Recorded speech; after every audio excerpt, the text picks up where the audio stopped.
आपण सगळे बाहेर गेलो की वडापावची गाडी दिसली की तिकडे आवडीने वडापाव खातो. पण तेच वडापाव आपण घरच्या घरीसुद्धा बनवल्या जातात. आज मी वडापावच बनवला आहे, पण जरासा वेगळ्या पद्धतीने. ह्याला ना उलटा वडापाव बोलतात. म्हणजे हा उलट्या पद्धतीने बनवलेला आहे. म्हणजे पावामध्ये वडा असतो, तर वड्यामध्येच पाव टाकलेला आहे. म्हणजे तुम्ही रेसिपी बघा, तुम्हाला समजून जाईल. तर इकडे बघू शकता, मस्त असं मी हा आज वडापाव बनवलेला आहे घरच्या घरी, जरा वेगळ्या पद्धतीने. तर इकडे मी एक मोठा बटाटा मॅश करून घेतला आहे. 1-2 जणांसाठी मी इकडे करून घेते. इकडे लसूण, मिरची आणि जिऱ्याचा एक कूट केलेला आहे. लसूण आणि मिरचीचा आणि जिऱ्याचा कूट करायचा. शिजलेले बटाटे जे कुस करून घेतलेत बघा, त्याच्यामध्ये हे टाकून घ्यायचं. खूप छान हा उलटा वडापाव लागतो. नक्की एकदा ट्राय करून बघा. थोडीशी कोथिंबीर टाकायची याच्यामध्ये. ही जरा जास्त झाली, काढून घेते. तर त्याच्यामध्ये मी कोथिंबीर टाकली. फक्त याच्यामध्ये हळद, मीठ, गरम मसाला थोडासा टाकायचा आपलं चवीनुसार. तर इथे मी थोडं थोडं टाकून घेते. चवीनुसार मीठ टाकायची, चिमूटभर हळद टाकायची आणि हे अर्धा लिंबूचा रस. एक छानपैकी चटपटीत स्वादसुद्धा येतो. किंवा चाट मसाला, आमचूर पावडरसुद्धा इकडे थोडा टाकू शकता. तर मी इकडे अर्धा लिंबूचा रस टाकलेला आहे. आता हे सगळं मिक्स करून घ्यायचं. हळद मीठच वापरलं इकडे मी. चांगलं याची एक बटाट्याची भाजी बनवायची, जसे आपण वड्याला बनवतो सेम प्रोसेसनी. हलक्या हाताने सगळं एकजीव करून घ्यायचं. लसूण, मिरची आणि जिऱ्याचा कूट टाकलेला आहे. थोडी हळद, मीठ आणि लिंबाचा रस टाकला आहे. आता आपण इकडे एक बेसनाचा घोळ बनवायचा. म्हणजे बटाटे कसे आपण डीप करतो आणि त्याचा वडा तयार होतो ना, तसा एक घोळ बनवायचा. इकडे मी 1 वाटी बेसन पीठ घेतलेले आहे. याच्यात थोडं चवीनुसार मीठ, चिमूटभर हळद टाकायची आणि अगदी थोडं थोडं पाणी टाकून याचा एक घट्ट बॅटर, म्हणजे क्रीमी टेक्स्चर पाहिजे. आता सगळ्यांनीच वडापाव घरी बनवलेलेच असतील, तर माहितीच असेल तुम्हाला वडापावाचा जो बॅटर असतो तो किती स्मूथ असतो. थोडासा ओवा कुस करून टाका. ऑप्शन आहे, नाही टाकलं तरी हरकत नाही, पण छान फ्लेवर येतो. तर मी थोडासा ओवा टाकला आहे चवीसाठी. आता हे असं थोडं थोडं पाणी टाकून ह्याला एक मिक्स करून घ्यायचं आणि क्रीमी टेक्स्चर बनवायचं. पातळ नको आहे आणि जास्त घट्ट पण नको आहे. थोडं थोडं असं लागन तसं पाणी टाकायचं आणि हे असं परफेक्ट क्रीमी टेक्स्चर बनवायचं. एक 5 मिनटाला फेटून घ्यायचं. पाहू शकता आईस्क्रीम आणि याचा टेक्स्चर झालेला आहे. हे असं अजिबात पातळ पण नाही आणि अजिबात घट्ट पण नाही. तर ते जरा साईडला ठेवून घेऊया आणि पुढची तयारी करूया. तर इकडे मी 4 ब्रेडच्या स्लाईस घेतलेल्या आहेत. पाहू शकता नॉर्मल वडापाव कसे असतात, आपण जे पाव असतात बघा ते नॉर्मल जे माहिती आहे सगळं, पण इकडे मी ब्रेडचा वापर करते, म्हणूनच याला त्याला उलटा सुलटा वडापाव बोलतात. तर इकडे मी ब्रेडचा वापर करते. 4-5 ब्रेड घेतलेले आहेत. तर आता ह्याची कटिंग करायची आपल्याला. पुऱ्या काढतो बघा आपण, कट असल्या असं ग्लास घेतो मग पुऱ्या काढतो, तसंच ह्याच्यासुद्धा पुऱ्या काढायच्या. हे बघा, एका स्लाईजवर असा ग्लास कडीचा घ्यायचा काट असलेला आणि अशी एक पुरी काढायची. ब्रेडची पुरी बोलू शकता याला. हे बघा, सहजपणे निघली जाते आणि अशा 4-5 काढून घ्यायच्या. झटकीपट निघल्या जातात, तुटत नाही, काही नाही. तर मस्त सुंदर अशा ह्या ब्रेडच्या पुऱ्या तयार झालेल्या आहेत. सगळ्या करून घेते 2-4 अशा. तर झालेल्या आहेत 4-5 ब्रेडच्या पुऱ्या. तर करायचं काय, आपण एका प्लेटमध्ये ही एक स्लाइस ठेवायचं. इकडे तुम्ही चीज वगैरे सुद्धा लावू शकता आवडीनुसार. ही भाजी ठेवायच्या आधी. तर इकडे असं हलक्या हाताने थोडा थोडा बटाट्याची भाजी घ्यायची आणि सेट करायचं. अगदी जास्त पण भरू नका, थोडंसं जितकं मावन तितकंच ह्याला असं सेट करायची. ही पहिली लेअर तयार करायची आणि मग दुसऱ्या लेअरला सुद्धा थोडीशी लावायची दुसऱ्या साईडला. हे असं फक्त थोडासा टचअप द्यायचा आणि हे असं सेट करायचं. याला दाब द्यायचा हलक्या हाताने, जास्त प्रेस नाही करायचं, नाही तर तुटला जाऊ शकतो. आणि असं याला राऊंड करायचा, म्हणजे पॅक होती बटाट्याची भाजी याच्यामध्ये अशी. हे असा दाब द्यायचा हलक्या हाताने. व्यवस्थित मग आतल्यात बटाट्याची भाजी पसरली जाते. सेम प्रोसेसने सगळ्या अशा स्लाईजमध्ये बटाट्याची भाजी टाकून व्यवस्थित सेट करून घ्यायचं. खूप सोपी प्रोसेस आहे, काही अवघड जात नाही. हे अशी थोडी थोडी बटाट्याची भाजी दोन्ही स्लाईजला लावून हे असं सेट करायचं. बस, खूप छान. एकदा नक्की ट्राय करून बघा, सगळेजण आवडीने खातील. हे बघा, मस्तपैकी झालेली आहे भाजीची स्टफिंग याच्यामध्ये भरून. नॉर्मली आपण वडा तयार करून पावामध्ये टाकतो, पण आपण अगोदरच भाजी त्या पावाच्या आत टाकलेली आहे.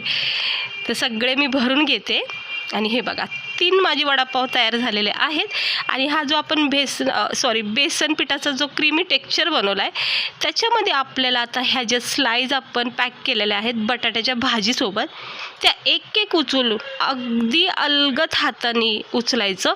ही प्रोसेस ना तुम्हाला खूप जपून करायची, म्हणजे घाई नाही करायची. बस हे बघा, असं हलक्या हाताने याला एकदम प्रेमाने असं उचलून आलटी-पलटी करून पूर्ण ह्या बेसन पिठामध्ये याला डीप करायचं. हे बघा, आणि चमच्याच्या सहाय्याने किंवा हाताच्या सहाय्याने अलगद याला गरम तेलामध्ये मीडियम गॅसवर फ्राय करा. हे बघा, तेल चांगलं तापून घेतलेलं आहे आणि गॅस इथे मी स्लो केला आहे. जास्त उकळतं आणि गरम तेल नको आहे, थोडंसं टेम्परेचर तेलाचं कमीच पाहिजे. हे असं अलगद हा वडा ह्याच्यामध्ये सोडून द्यायचा गरम तेलामध्ये, आणि पलटी करायचं नाही अजिबात. जोपर्यंत खालची बाजू कडक होत नाही तोपर्यंत अजिबात ह्याला छेडछाड करू नका. हे बघा, व्यवस्थितपणे ह्याला कडक होऊन द्यायचं आणि मगच पलटी करायची चमच्याच्या सहाय्याने. थोडा वेळ देते मी याला, खालची साईड कडक झाली की मग आपण याला पलटी करूया. आणि मग तुम्ही बघा किती छान हा वडा तयार होतो. तर असा वेळ द्यायचा याला, लगेच घाई करायची नाही, पलटी करायची. हे असा थोडा वेळ दिला की मग ती खालची साईड कडक होऊन जाते, मग आपल्याला आलटी-पलटी करायला मग सोपं जातं. पाहू शकता आता खालची साईड ना थोडीशी कडक झालेली आहे.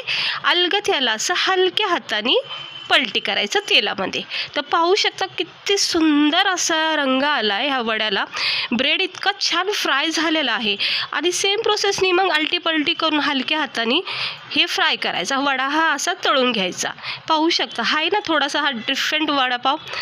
तर बस जास्त करपून देऊ नका, लगेच काढायचं. कडक झाली की लगेच काढून घ्यायचं. हे बघा, हे असा टेक्स्चर आला की काढून घ्यायचा आपला हा वडापाव. एक्स्ट्रा ऑइल याचं निथळून काढायचं, टिश्यू पेपरवर ठेवून द्यायचं आणि लगेच दुसरा वडापाव याच्यामध्ये सेट करायचा. थोडा वेळ द्यायचा, पुन्हा एकदा याला आलटी-पलटी करून मग सेम प्रोसेसनी फ्राय करा. आता मी हे सगळे वडे असे सेममध्ये म्हणजे हाय तर 2-3च पण फ्राय करून घेते. भरपूर क्वांटिटीमध्ये सुद्धा हे बनवू शकता तुम्ही. खूप सोपे जातात हे वडेपाव बनायला, अगदी सोपे जातात. तर मस्त वाटतात खायला, नक्की एकदा ट्राय करा.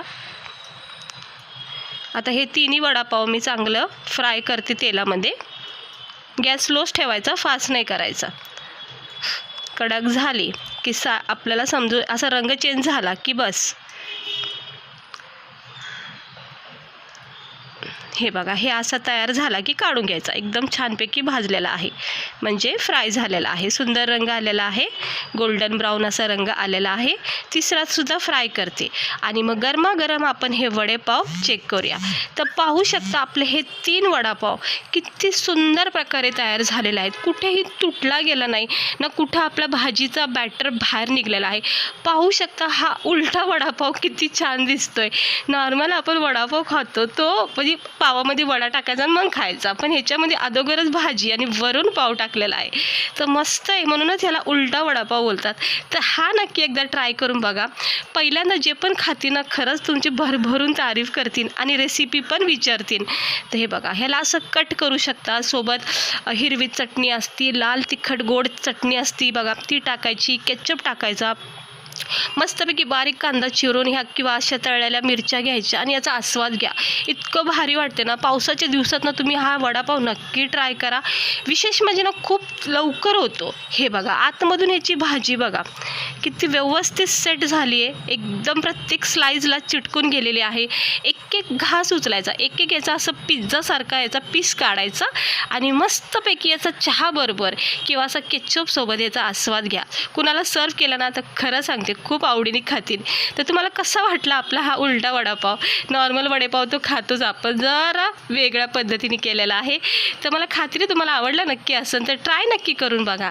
चॅनलवर अशीच रेसिपी बघण्यासाठी व्हिडिओला लाईक करा, चॅनलला सबस्क्राईबर करा. आता मी करणार आहे गरमागरम चहा आणि याचा आस्वाद घेणार आहे. खूप छान आहे, कुठेही बाहेर तुम्ही घेऊन जाऊ शकता. आणि वडापाव ना तुम्ही खरं सांगते बाहेरचं खाणं विसरून जातात, एकदा तरी करून बघा. तर मस्त झालेला आहे छानपैकी स्पायसी असा हा उलटा वडापाव. गोल आकार एकदा सुंदर दिसतोय आणि आता हा मी खाणार आहे, राहवतच नाही आहे. हे बघा किती छान फ्राय झाला आहे. ब्रेड एकदम सेट झालं आणि कडक झालेला आहे. सोबत तिखट मिरची, केचप किंवा गरमागरम चहाचा घोट, बस अप्रतिम लागतो खरं सांगते. वरून जो ब्रेडचा क्रंचीपणा आहे ना, आतून जी भाजी स्वादिष्ट लागते म्हणजे त्याच्यामध्ये जो लिंबाचा एक चटपटीतपणा आहे आणि स्पायसीपणा ना खूप छान जाणवतो. तर तुम्हाला खरंच खूप आवडेल, तुम्ही नक्की ट्राय करून बघा. अप्रतिम झालेला आहे. तर कशी वाटली तुम्हाला रेसिपी? आवडली असेल तर लाईक करा, चॅनलला सबस्क्राईबर करा. असेच व्हिडिओ बघण्यासाठी भेटते मी तुम्हाला पुढच्या एका अशा छान रेसिपीसोबत. स्वस्त रहा, मस्त रहा आणि काळजी घ्या.